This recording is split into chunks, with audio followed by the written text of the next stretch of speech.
শুনলাম আপনি বাড়ি নির্মাণ করতেছেন। 2 তলা একটা ইউনিট করব, যেটা ফ্যামিলি।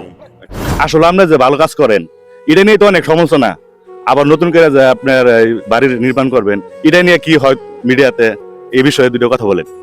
বাড়ি নির্মাণের বিষয়টা হচ্ছে আমাদের একটা অফিস রুম লাগে। আমাদের থরস বিলাল ব্র্যান্ডে আমরা 6 জন স্টাফ কাজ করি এবং একটা ঘরের ভিতরে এতগুলো মানুষ কাজ করা এবং অনেক জিনিসপত্র রাখা, সবকিছু মেনটেন করে 2 তলা একটা ইউনিট করব, যেটা ফ্যামিলি।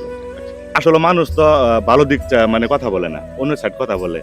তা আমি আপনার কাছে এটাই মানে ক্লিয়ার শুনতে চাইতেছি। থরস বিলালের আসলে মানে একটা বাড়ি করার জন্য যে পরিমাণে স্টার পাইছি, আমি সব মিলে মনে হয় 25 বা 30 লাখ টাকার স্টারই পেয়েছি আমার ক্যারিয়ার। তো আমার 19 স্টারের টাকা দিয়ে একটা বাড়ি করা সম্ভব।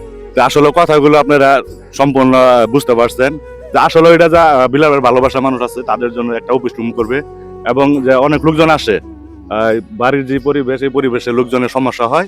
তো এই কারণে একটা উদ্যোগ নিছে ভাই যে একটা বাড়ি করলে তাদের সাথে কথা বলতে পারবে, মানবিক কাজ করতে পারবে, তাদের সাথে সময় দিতে পারবে।